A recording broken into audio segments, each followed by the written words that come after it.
예, 이서구와 황태순의 폴리토크 선택 2012 오늘 첫 시간 진행하겠습니다. 그동안에 우리 황태순 위원께서 단독 진행하면서 게스트 초청하셨는데 저와 같이 대선이라는 아주 엄중한 국가적 과제를 앞두고 그 이야기들을 좀 집중적으로 나눠보자고 해서 둘이서 좀 이야기를 하고 해서 이제 시작할까 합니다. 뭐 때로는 특별 게스트를 초청해서 같이 이 대선 우리 선택 어떻게 해야 될 것인가 이런 부분들 이야기도 나누고요. 또 검증도 저희들 하여튼 최대한 해보겠습니다. 여러분들 판단도 돕고요. 또 많은 말씀 주시면 저희들 이 방송에서 그 내용들 많이 말씀드리고 함께 또 논의를 해보겠습니다. 아무래도 오늘 첫째 이 얘기는 지금 새누리당에서 박근혜 후보가 중앙선대위 위원장 포함한 새 인선 발표하지 않았습니까? 그렇죠. 예, 내용들 대체로 나온 것 같은데 말이죠. 예. 그거에 앞서서 네. 지난 황태순의 폴리토크 이제 1회 7회 하면서 네. 우리도 이제 가을 개편을 한 거죠. 보니까 이게 혼자서는 이게 좀 힘들다. 네. 그래도 아무래도 또 우리 이서구 국장님께서 뭐 원체도 유명한 평화방송 때부터 유명한 앵커, 대한민국도 앵커상도 받으셨고 그러다 보니까 이제 앞으로 역할을 이렇게 분담할 겁니다. 경우에 따라서는 제가 악역을 담당하고 우리 이서구 국장님께서 이제 선역을 담당하면서 치고받고 티격태격할 거고 또 경우에 따라서는 악역을 담당하고 내가 또 선역을 담당하고 바뀌고요. 뭐 티격태격을 넘어서서 아주 심각한 이견 대립이 있을 수도 있습니다. 그거는 자연스러운 것이고 자연스러운 현상이죠. 또 그런 것을 거치면서 우리가 방향을 또 제대로 균형 맞게 가져갈 수 있는 것 아닌가 그런 생각이 듭니다. 그래서 저희들 싸우더라도 그 싸우는 거 아니고 그저 건설적인 의견을 위한 싸움이니까 그렇게 이해해 주시면 좋겠습니다. 조금 전에 이서구 우리 이제 앵커 공동 앵커가 말씀하시기를 이 통합을 얘기하신 거예요. 이렇게 싸우면서도 하나로 모인 통합. 네네. 그래서 오늘 이제 조금 전에 이야기하신 대로 오늘 조금 전 10시죠. 10시에 박근혜 후보가 그 중앙선대위 위원장 여태까지 보면 뭐 공동의장 또 부위원장은 있었는데 공동위원장이 없었어요. 뭐 당연히 이제 황우여 대표는 당 대표니까 당연직으로 한 명 정도가 확정돼 있었죠. 나머지 이제 서너 명인데 지금 발표된 게 아마 정몽준 전 대표, 네네. 또 김성주 여성 기업인, 예, 성주 인터내셔널 회장이죠. 예, 그다음에 김용준 전 헌법재판소 소장, 뭐 이렇게 해서 이제 4분 정도 있고 뭐 앞으로 또 뭐 예를 들어서 이재호 의원이라든가 의원 자리는 뭐 비워놓고 있는 건 같습니다만 예, 어떻게 될지는 봐야 되겠죠. 근데 우리 이 국장님 이번에 그 뭡니까 그 중앙선대위 뭐 황우여 대표는 당연직이네 빼고 정몽준, 김성주, 김용준 이 세 사람 중앙선대위 과연 박근혜 후보가 지향했던 통합, 대통합 행보에 뭐 걸맞는 것인지 평가 한번 해주시죠. 우리 저 시작하기 전에 이야기 먼저 한 거 있잖아요. 조금 할까요, 그러면? 먼저 하시죠. 아까 그 이야기. 보니까 물론 뭐 정몽준 의원 같은 경우는 뭐 당 대표도 지나고 7선 의원이고 하니까 뭐 좀 많이 이제 뭐 그러려니 뭐 하다 또 김용준 전 헌법재판소장 같은 경우는 뭐 아시겠습니다만은 그분이 장애인입니다. 지체 장애인이에요. 그렇죠. 예. 지체 장애의 어떤 그런 그 어려움을 갖다 극복하고 이제 사법고시해서 쭉 오랜 동안 법관을 하다가 대법원 대법관하고 헌법재판소장 그 김영삼 김대중 정권 시절이죠. 그렇게 하고 그것도 그 이후에도 보면은 사회복지 공동모금회 노무현 정권 시절에는 사회복지 공동모금회 이제 회장도 하셨고 보면 나름대로 우리 사법계에서 존경받는 인물이고 또 보면은 본인이 뭐 지체 장애인이다 보니까 소외자, 약자, 여성 뭐 이런 분들의 이런 부분에 대해서 많은 어떤 뭐랄까 전향적인 판결도 내렸고 해서 굉장히 긍정적인데 아무래도 김성주 이번에 저 공동위원장이 되겠죠. 이제 그렇죠. 공동위원장으로 하겠습니다. 김성주 위원장 같은 경우는 뭐 아시겠습니다만은 대한민국 굴지의 재벌이죠.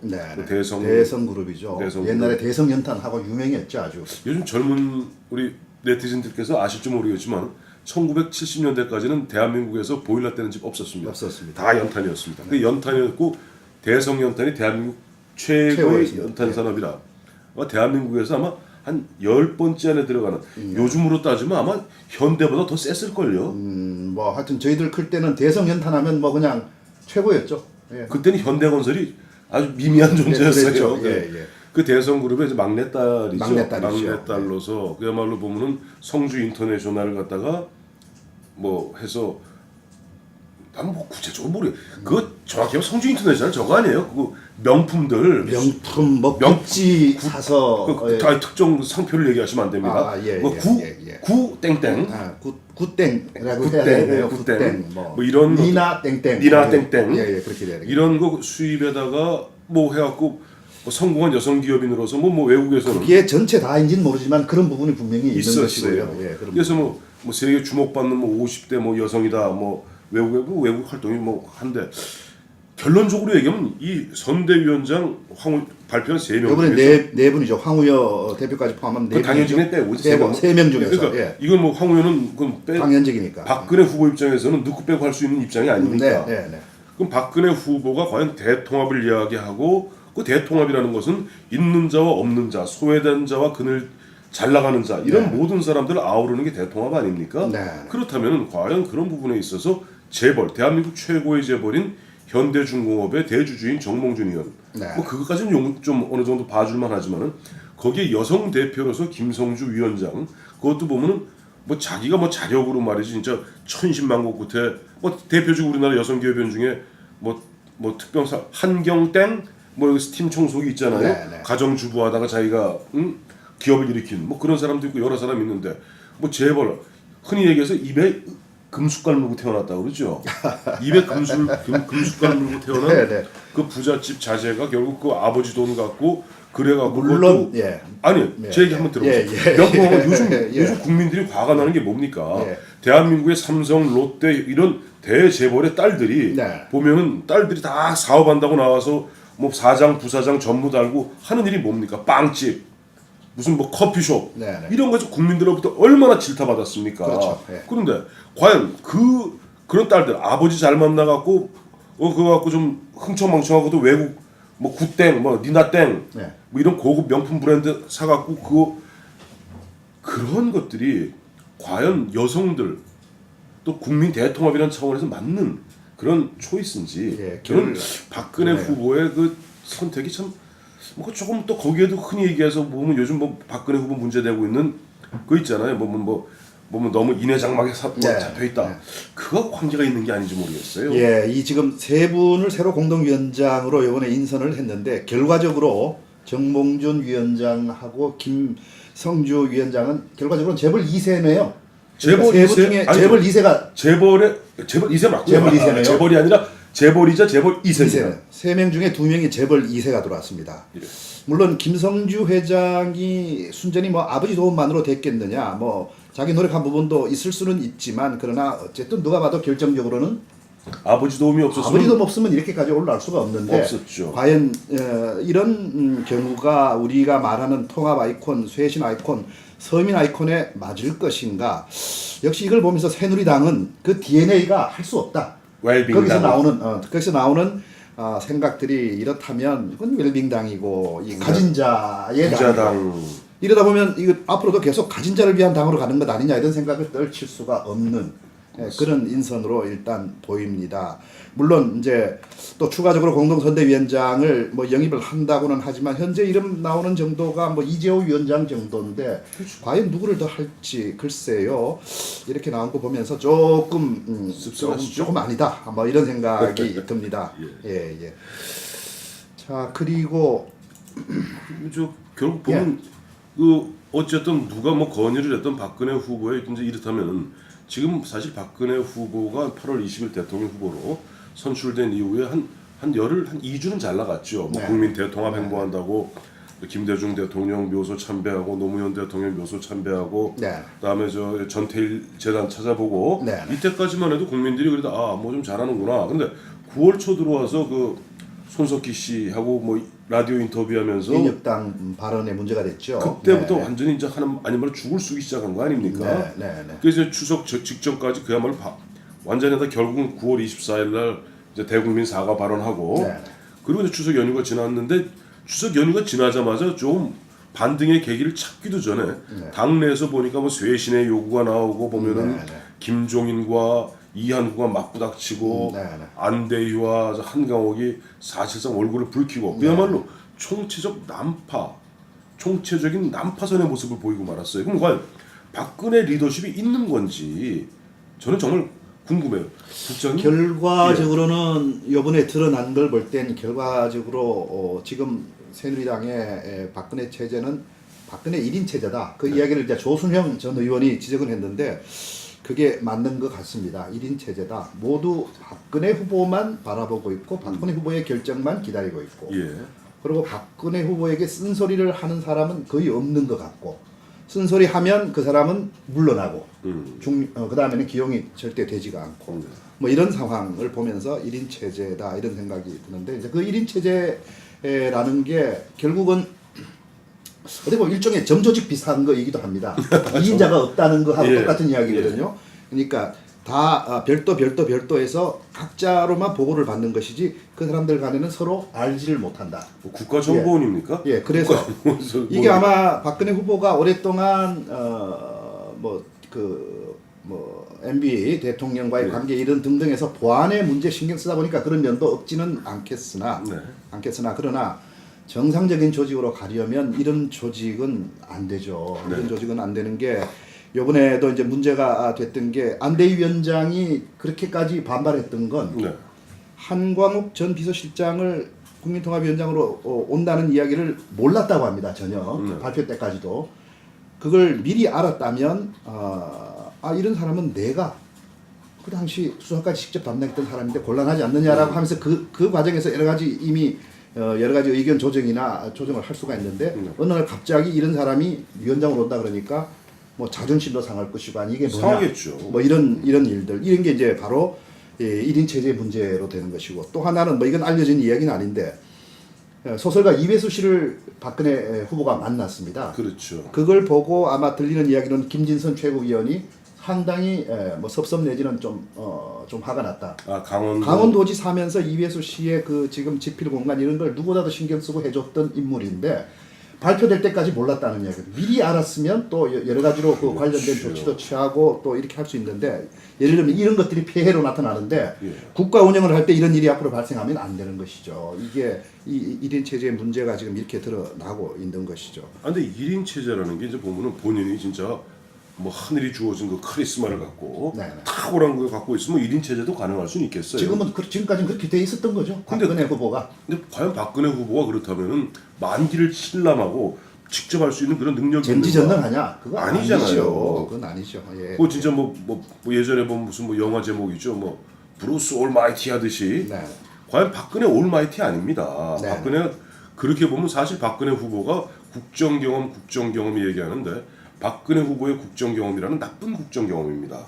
무슨 말씀이냐니까 지금 시대 기준으로 보면 분명히 정말 나쁜 거죠. 그러니까 그분이 퍼스트 레이디를 하던 시절은 1974년부터 79년까지 이른바 긴급 조치 시대입니다. 유신 시절 뭐 우리 그 당시 우리 이 국장님께서도 대학 다니시면서 참 많이 두들겨 맞았겠지만 저는 달리기를 잘해가지고요.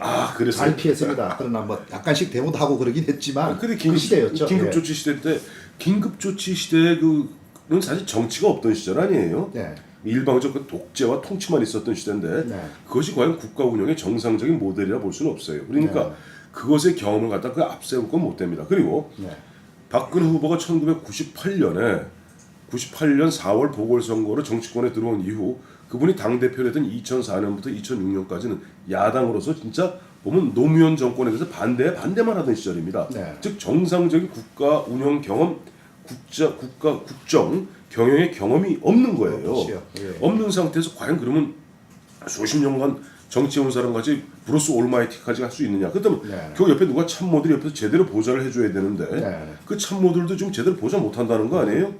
뭐 지금 보좌하는 게 결국은 보면 이 측근 보좌진 그룹 아니었냐 지금 이렇게 드러나고 있거든요. 한마디로 딱 잘라서 얘기합시다. 그 보좌진 그룹이 그게 사실 내시 그룹 아니에요. 환관이라고까지 이야기를 하는데 그 네 명이 딱 둘러싸고 있다는 거 아닙니까?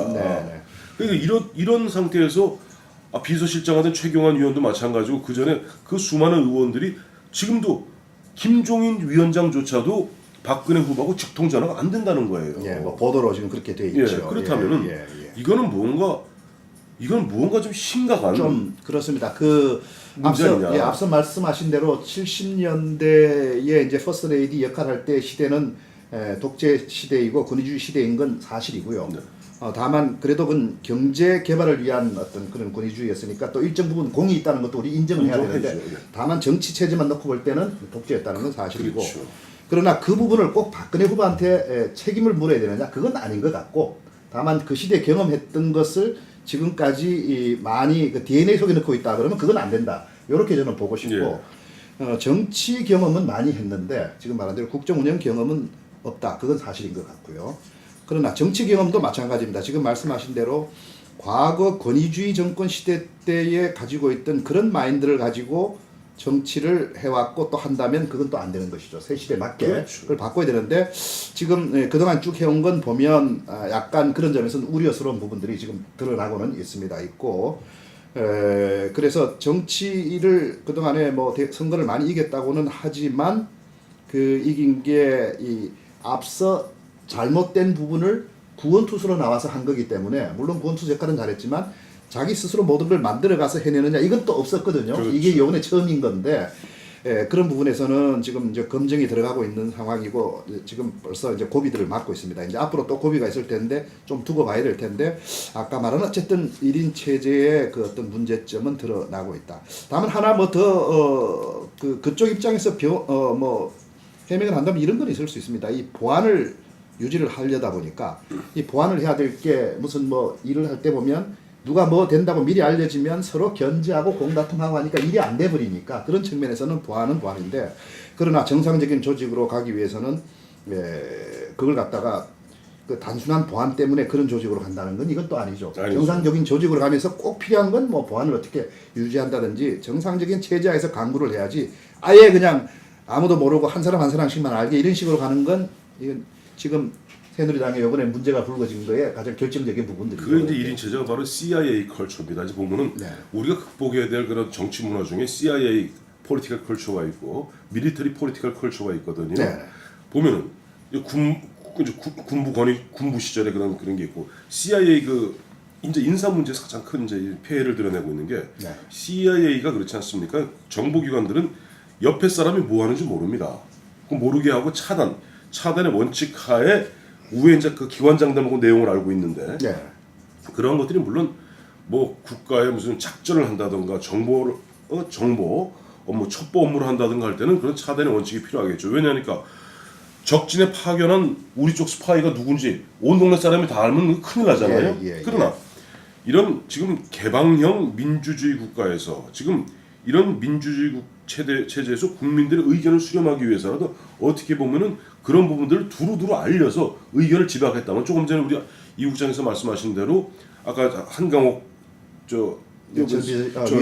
위원장 이번에 뭐 지역화위원장인가 그런 모양이죠. 충돌하는 그 부분에 있어서 그런 부분에 있어서 차라리 안대희 위원장하고도 사전에 좀 조율하고 의견을 묻고 그렇게 했었으면 이런 사단이 없었지 않겠습니까? 그런데 결국 그런 어떤 1인 체제 어떤 비밀주의 이런 것에 너무 얽매이다 보니까 결국은 보면은 결정도 늦어지고 그 결정을 갖다 하고 났을 때 부작용 더욱 커지고 그러다 보니까 리더십은 흔들리고 박근혜 1인 체제하에 새누리당이 끌고 가고 박근혜 입만 쳐다보다 보니까 그 박근혜가 흔들리니까 새누리당 전체가 흔들려버리죠. 흔들리면서 보수 전체가 지금 우왕좌왕하는 뭐 이런 모습을 보이는 게 아닌가 생각해요. 다만 이제 그래서 그 부분을 보완하려고 아마 뭐 오늘 아침 조간신문에 4인 회의를 가동한다. 뭐 박근혜 후보와 또 아마 김무성 전 의원이 선대위 총괄 본부장이 되는 모양인데 뭐 그분하고 그다음에 김종인 행복추진위원장 그리고 정치쇄신위원장 안대희 이렇게 네 사람이 4인 회의를 뭐 주례로 한다고 하는데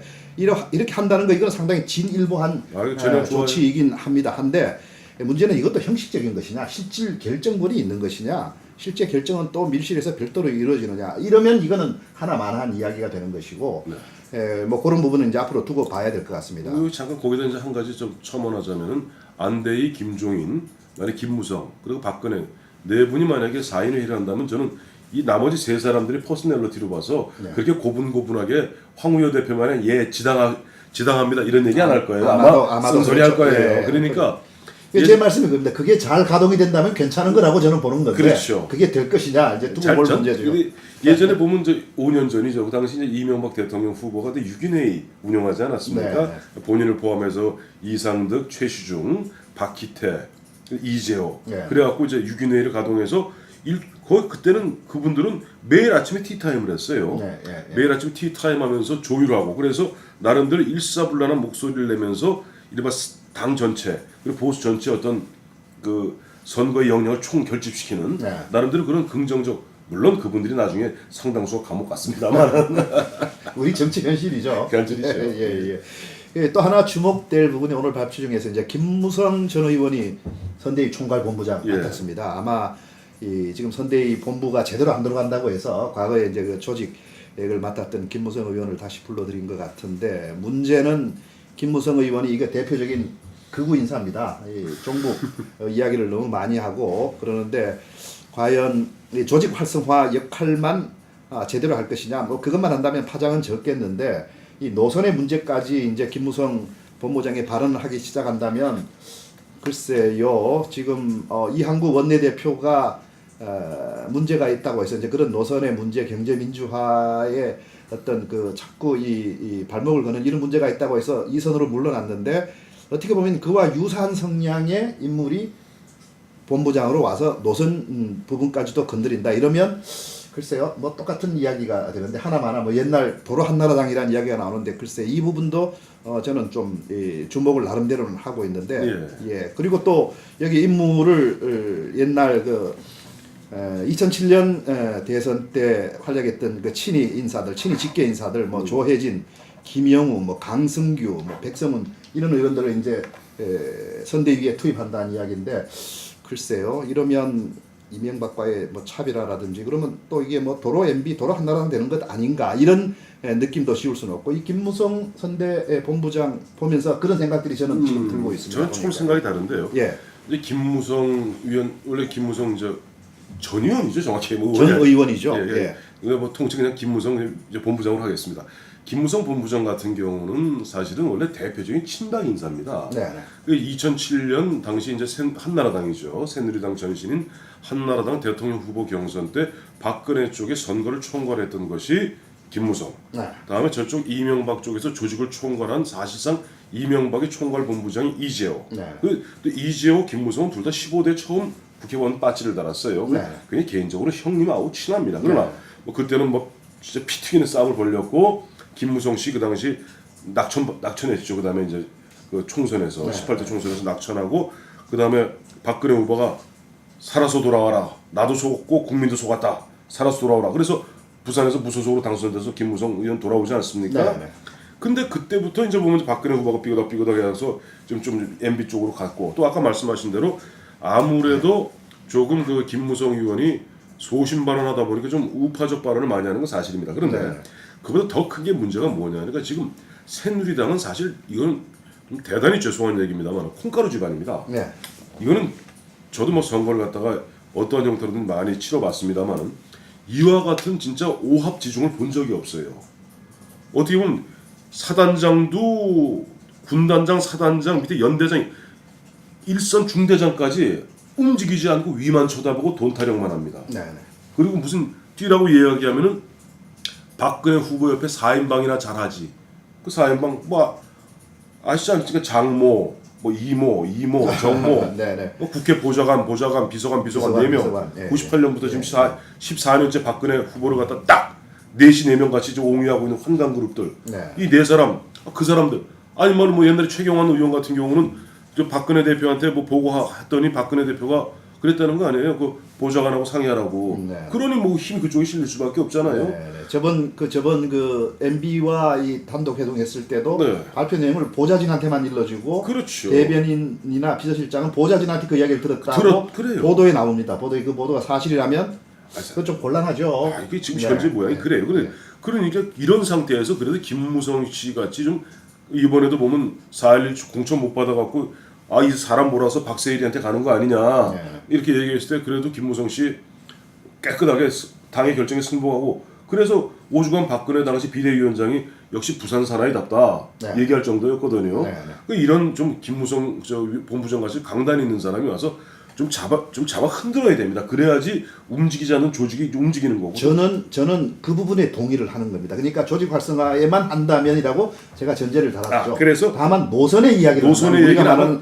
쇄신이라든지 뭐 저 쇄신이냐 쇄신이냐 보수냐 이런 부분에서 김무성 의원이 발언을 하기 시작하면 그건 도로 한나라당 아니냐 그래서 그런 차원에서 말씀드립니다. 김무성 의원은 솔직히 말씀드려갖고 지장이 아닙니다. 예. 뭐 다 용장이죠. 용장이죠. 예. 용장이고 덕장이지. 예. 그분이 뭐 보면은 그 뭐 김종인 안대희 보면 이 쇄신 쪽의 안대희, 경제민주화 쪽의 김종인 네. 이분들하고 보면 이한구 원내대표 마냥 뭐 이것이 옳리 저것이 옳리 그렇게 얘기할 분이 아닙니다. 선익이 굵기 때문에. 네. 그래서 좀 통합의 틀에 좀 맞고 그다음에 아까 말씀하셨던 뭐 조혜진 의원이라든가 강승규 네. 뭐 옛날 이런 분들도 보면 예전에 어쨌든 이명박 후보 밑에서 이기는 전쟁을 해본 사람들입니다. 네. 이게 굉장히 중요합니다. 지금 여기 말이 좀 나갔다 올게요. 예. 지금 저 문재인 후보 캠프에서는 저 누굽니까 그저 윤여준 전 장관 예. 데려가서 뭐 보수의 책사다 뭐다 얘기하는데 사실 보수의 책사 아니거든요. 윤여준 장관이 뭐 제 개인적으로 뭐 잘 모릅니다만 그분이 여태까지 살아온 흔적들 그 궤적들을 봤을 때 97년 대선, 2002년 대선에서 그야말로 이회창의 장자방 역할을 했는데 졌어요. 네. 2007년 당시 한나라당 경선 때 박근혜 후보를 갖다 돕는다고 도왔는데 참모로서 네. 핵심 브레인으로서 도왔는데 졌어요. 이기는 전쟁을 못 해본 사람입니다. 제가 말씀드리는 이거 건 하나만. 예.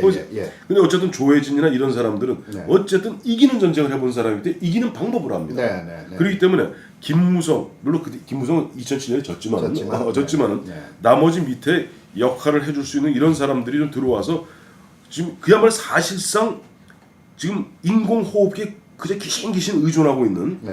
이 새누리당 이 선대위 분위기를 한번 흔들어주고 또 아까 우리 국장님 말씀하셨던 그런 노선의 문제는 김무성 씨도 그런 걸 알기 때문에 69일 남은 선거에서 괜히 내분을 일으키지는 않을 거라고는 보는 게 김종인 위원장과 아주 탁월한 안목을 가졌다고 벌써 이야기를 하고 나오니까 그렇죠. 그건 아닌 것 같은데 네.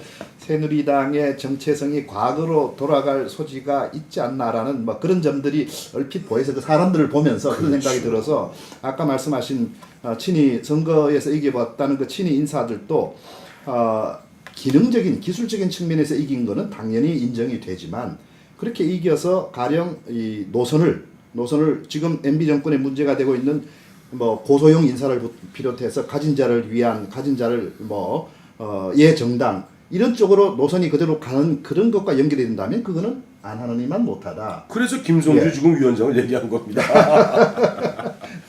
그러고 선거에서 이기는 방법론에서 뭐 이 좀 구태연한 방법들을 동원했다. 뭐 네. 지금 최시중 뭐 위원장이나 뭐 이상득 전 부의장 이런 분들 지금 감옥에 가 있습니다만은 그런 방법으로 동원을 해서 선거에 이긴다. 과연 그래서 이긴들 국가와 국민을 위해서 어떤 나중에 좋은 결과가 있을 것이냐 이런 점을 저는 우려를 하는 것이죠. 예. 사실 이제 우리 이제 이 국장님이야 보면은 어디 지식인으로서 또 언론인으로서 그렇게 이제 참 중도적 입장에서 말씀하시는데 아마 국민들은 그럴 거예요. 어쨌든 이기는 놈이 장땡이다. 사실 그렇다고 그러면 과연 새누리당뿐이냐? 과연 좀 보면 민주통합당이나 그 전신 열린우리당 과연 그러면 그런 어떤 구태 의연함으로부터 자유로울 수 있는가 하는 이야기에 또 도달하게 사실 되거든요. 정치 현실이 아직도 좀 그 부분은 그렇죠. 100% 그렇게 안 할 수 있다라고 저도 그거는 자신은 할 수는 없죠. 예. 현실의 측면은 있긴 있는데 그러나 누가 조금 더 나은 면을 보여주고 가느냐 이게 중요한 것이고 국민들도 그 부분들을 좀 보면서 뭐 내가 볼 때 현실은 이렇다고 생각하더라도 조금씩 나은 면으로 가는 쪽을 네. 좀 선택을 해주셔야지 이게 조금씩 나아지는 것 아닌가. 사실 그런 면에서 이번 이제 12월 19일 대선을 앞두고 여야가 나름대로 원체 안철수, 문재인, 박근혜, 문재인, 안철수 이 3자 대결보다 팽팽하다 보니까 각자 진영에서 긴장하는 가운데 국민들의 눈치를 보는 거는 사실인 것 같아요. 예. 그런 면에서 좀 보면 긍정적인 측면도 있는데 제가 앞서도 말씀드렸습니다만은 가장 걱정되는 게 흔히 이제 보수 진영 어제 안 그래도 전직 장차관 하시던 분들하고 좀 모임이 있습니다. 네. 그 모임에 가서 얘기했더니 옛날 과거에 이제 보수 정권 시절에 장차관 하셨던 분들이에요. 이분들이 이런 얘기를 합니다. 야, 이 박근혜는 돼도 걱정이고 안 돼도 걱정이다. 네. 이게 무슨 말씀이십니까? 그랬더니 안 되면은 이제 그분들은 보수 쪽이니까 보수적이니까. 안 되면은 또 이른바 노무현과 뭐 친북 또뭐 그분들이 볼 때는 좌파 정권이라고 표현하겠죠. 예. 뭐 솔직하게 말씀드리면 좌파라고도 안 합니다. 더 합니다. 더 하죠. 예, 뭐 이렇게 빨땡땡. 빨땡땡, 예, 예. 빨땡땡 정권이라고 이야기하면서 야, 이 또 옛날 또 노사모니 노빠니 또 흔들 텐데 네. 이것도 그걸 어떻게 보느냐. 그 제가 되물었죠. 그럼 박근혜가 되면 될 거 아닙니까? 그랬더니 박근혜가 돼도 걱정이다. 왜요? 그랬더니 박근혜가 지금까지 보여준 그런 어떤 아주 속 좁은 네. 아까 뭐 우리 이 국장님 말씀하신 1인 체제, 체제 리더십이죠. 예.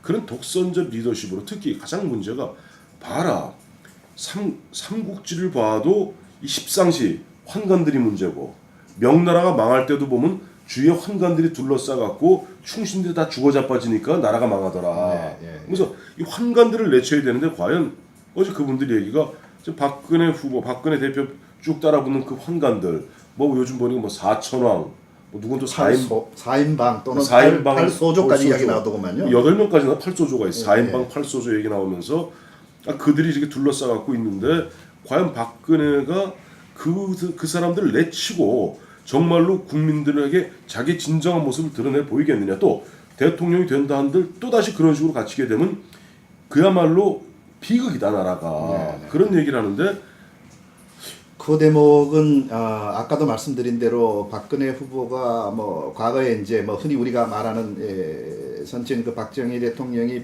측근들에 의해서 배신됐다 뭐 이런 측면 하나, 그 다음에 또 정치하면서 끊임없이 견제를 받아왔던 이런 측면 때문에 그런 조직 스타일을 운영하는지는 모르겠는데 그렇다면 특수한 상황에서 한 것이었다라고 한다면 그나마 다행인데 네. 앞으로 바뀌면. 근데 그게 아니고 그게 아주 깊이 이 조직 운영의 방법론으로 들어가 있다 그러면 그건 좀 걱정될 일이죠. 네. 그 부분은 이제 앞으로 또 좀 두고 봐야 될 일인데 네. 그 부분 좀 들어가야 되겠고, 이제 저는 또 하나의 지금 이번에 중앙선대위 인선하는 걸 보면서 박 후보가 늘 말하는 게 100% 국민이다라는 네. 이야기, 그러니까 모두 함께 하겠다라는 이야기이지 않습니까? 요즘은 뭐 99%를 위한 국민을 위한 나머지 1%가 아니다 이런 걸 하니까 그럼 박근혜 후보가 내세운 게 100% 국민으로 다 함께 가겠다 지금 이런 이야기인데 참 좋은 말씀이고 그렇게 되기만 하면 좋을 텐데, 그러나 지금 여기저기 인선하는 거 보니까 뭐 그런 기치 아래서 보수 인사, 수구 인사까지 이제 다시 등용을 하고 이렇게 하는데,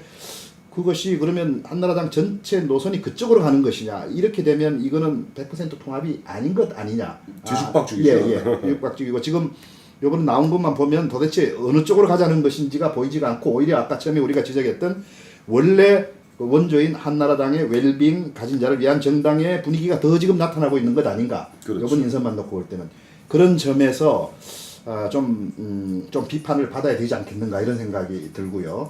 예. 근데 예. 아까 제가 계속 말씀드리는 겁니다. 도대체 그러면 예를 들어서 그와 같은 안을 갖다가 박근혜 후보가 혼자 생각했을까요? 아니면 누가 그걸 제시했을까요? 뭐 아까 말씀드린 뭐 4인방도 있고 8소주도 있고 또 둘러싼 사람들이 있겠죠. 네. 그분들의 어떤 기본적으로 가지고 있는 색깔들이 그런 것 아닌가 이런 생각을 떨칠 수가 있는 그런데 거죠. 이런 게 문제예요. 예를 들어서 보면 뭐 역대 뭐 아무리 뭐 명군이라 할지라도 밑에 재상도 있어야 되고 장군도 있어야 되는 것 아닙니까? 네. 문제는 능력 있는 재상과 장군들이 옆에서 보조해주면 괜찮습니다. 문제는 환관 정치, 내시 정치의 가장 큰 폐단은 내시와 환관은 오로지 특징이 저겁니다. 내시하고 환관의 특징은 임금이 자기를 사랑해주지 않으면 죽어요. 그러니까 오로지 국민의 편이 아니라 오로지 그 주군의 사랑, 신임 여기에만 의존하고 살거든요. 대표적인 경우가 지금은 물러난 홍사덕 그 전 위원장 뭐 아주 충성 발언을 하고 있죠. 그다음에 황우여 대표도 아주 누가 봐도 낯뜨거울 정도의 충성 발언을 하고 있는데 엘리자베스 여왕 얘기하면서 아주 그래요. 그 측근 중에서는 최고 중진이라고 하는 분들이 그런 식으로 계속 발언 나오는 거 보면 이 어디가 문제가 있는지 모르겠습니다. 그분들한테 문제가 있는 것인지 아니면 박 대표의 카리스마 자체가 그렇게 하도록 만드는 것인지 그건 잘 모르겠어요. 좀 더 봐야 되겠는데. 제가 한번 뭐 조금 제 개인적 경험입니다만은 뭐 이제 얼마 전에 한 1, 2년 전에 그 여성 언론인하고 뭐 깊은 대화를 나눌 기회가 있었어요. 그러다가 박 대표한테 좀 고운다고 쓴소리도 좀 해드려라. 예. 그 보면은 그것이 다잘 되고자 하는 뜻이니까 이렇게 얘기합니다. 아유 그러면 미워해요 그래요. 그래서 이 사람 미워하더라도 그 조금 그래도 충심을 갖고 얘기하면 언젠간 알아주지 않겠느냐 그랬더니 두 번 얘기하면 더 미워해요 그래요. 그러면 그걸로 봤을 때는 박 대표의 퍼스널리티에도 좀 문제가 있는 것이 아닌가. 저는 그걸 왜냐하니까 박 대표가 이른바 대한민국 국가 1인자의 딸이 된 게 9살 때입니다. 예. 9살 때부터 사실상 저 장충동에 있는 국가재건 최고회의 의장 공간에서부터 청와대로 해서 18년, 즉 우리가 참 어린 시절에 평생에다 좌우하는 그런 어떤 감수성, 인지 능력, 사고 판단력 이런 것들을 형성하는 예. 국민학교 2학년, 3학년 때부터 사춘기 고등학교를 거쳐서 22살, 23살까지 유경수 선수가 돌아가실 때까지 그 기간을 청와대에서 정말 공주같이 자라다 보니까 예.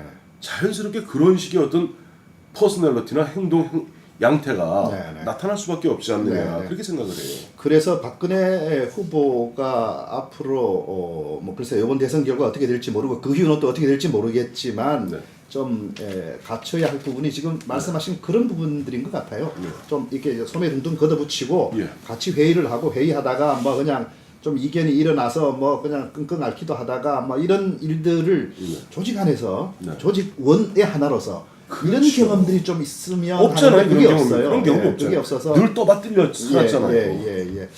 그 아까 미워한다라는 말씀을 했는데 하여튼 비근한 예를 보더라도 박근혜 대표에게 뭐 쓴소리 내지는 바른소리 글쎄 바른소리냐는 이제 보는 시각에 따라 다를 수 있는데 하여튼 쓴소리 하는 사람들은 예외 없이 일단 물러났습니다. 다 쫓겨났죠. 김무성 의원이 지금 이제 컴백은 했지만 쫓겨났었죠. 그 하여튼 쓴소리 하다가 쫓겨난 거죠. 쫓겨났는데 김무성 의원을 다시 쓴 게 뭐 그 미움이 가셔서 쓴 건지 안 쓴 건지는 모르겠지만 원체 급하니까. 원체 급했죠. 뭐 그런 것도 있고 그다음에 유승민 의원 쫓겨났죠. 마찬가지로 쫓겨나고는 안 되죠. 그다음에 또 4.11 총선 승리의 공헌 있는 뭐 이상돈 의원 이런 분도 지금 소원해져 있거든요. 또 바른 소리를 계속 하다 보니까 그렇죠. 쓴소리를 하다 보니까 또 이렇게 그런 부분들을 보면 아까 말한 대로 미워해요라는 말이 어쩌면 그런 심성이 있는지도 모르겠다.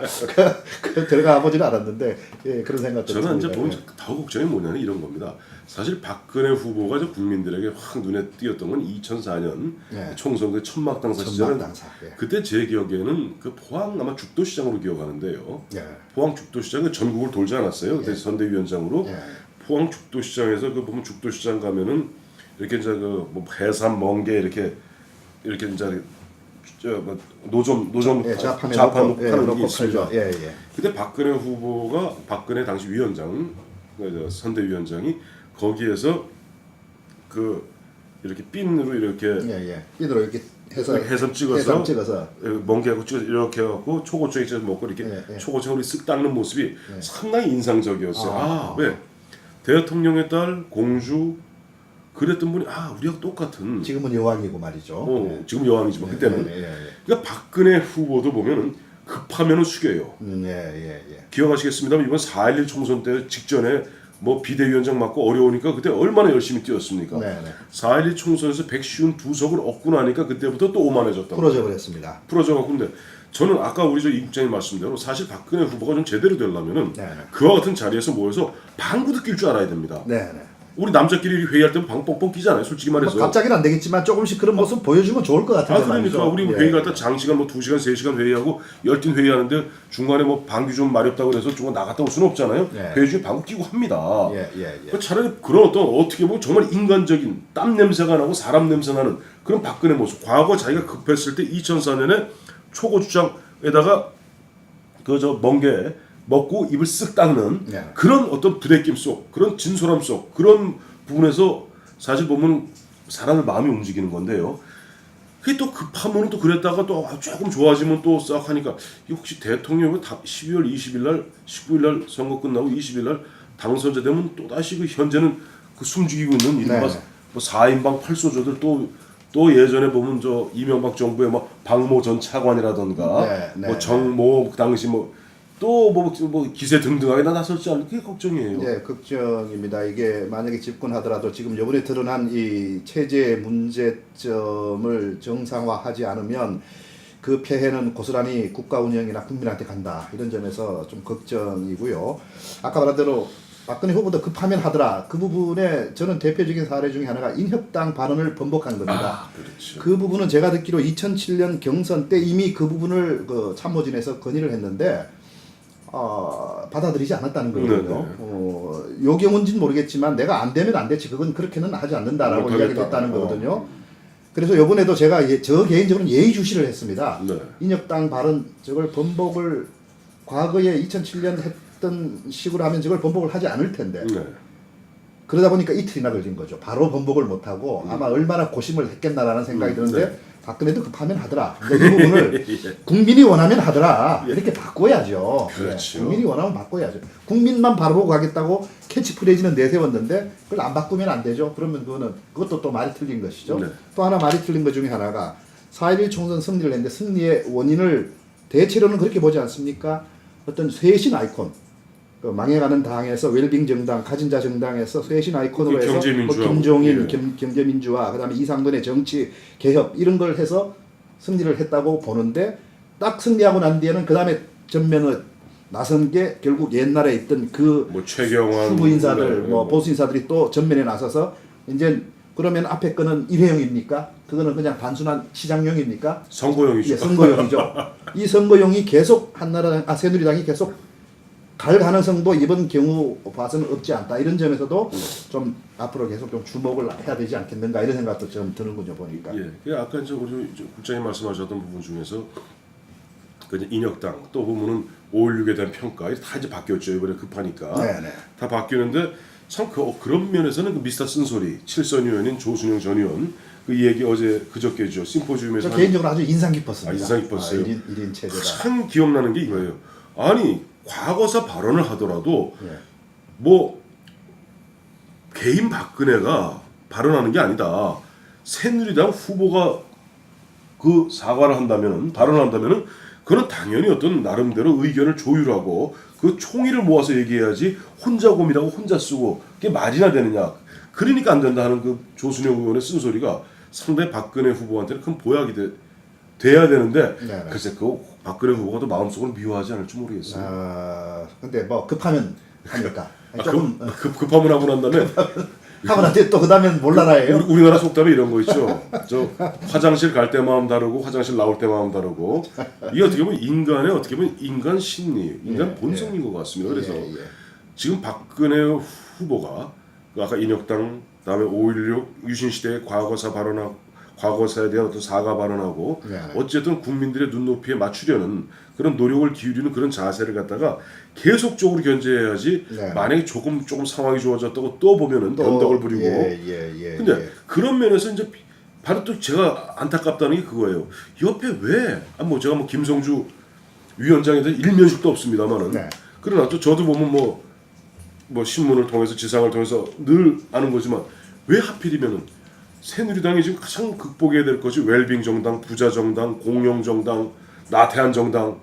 아마 성공한 여성이라고 한 것 같은데 다른 분들 많을 것 같은데 제 개인적인 생각은 그렇습니다. 아이고 성공한 여성이죠. 그걸 부정하는 건 아닙니다. 그런데 그것이 성공이라는 것이 다른 유형이 있을 텐데 말이죠. 다른 유형이 있죠. 엄청난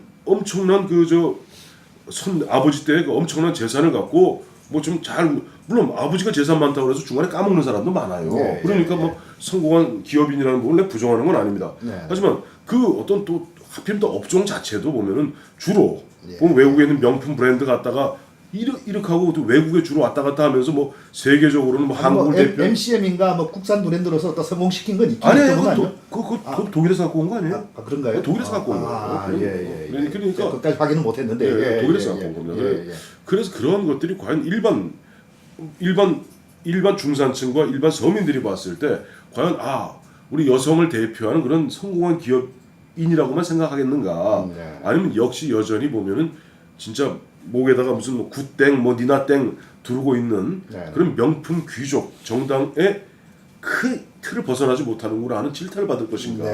이제 그런 부분도 또 어떻게 보면 기업하는 사람들 입장에서는 그것이 또 하나의 지향점이 될 수도 있으니까 그것까지는 좋다고 치더라도 그렇다면 지금 말한 아까 그 개혁 아이콘, 서민 아이콘 같은 인사들도 좀 균형 있게 기용이 되면 좋은데 이번 인사는 그게 안 보인다. 안 물론 보이죠. 김영준 헌재 소장으로 그렇다고 볼 수는 있지만 그분이 물론 그런 분이긴 하지만 또 그렇다고 그분이 그렇게까지 국민들에게 많이 그 알려져 있고 하는 그런 정도까지는 아니거든요. 사실은 예. 그러니까 헌법재판소장을 떠난 지가 12년 됐거든요. 예, 예. 그 12년 동안에 뭐 중간에 아까 말씀드린 대로 사회복지공동모금회 모금의 회장을 회장을 잠깐 했습니다만 네. 그 외에 법무법인에 계시다 보니까 네, 네. 국민들이 한 10년 지나보다 잊어먹습니다. 네, 네. 잊어먹고 하다 보니 그렇고 그러니까 이제 물론 좀 아는 분들은 뭐 저 장애인 출신의 대법관을 했던 헌법재판소장 단순히 이미지만 좋은 것인데 네. 그분이 한 일이 그렇게까지 많이 알려져 있지는 않고 않죠.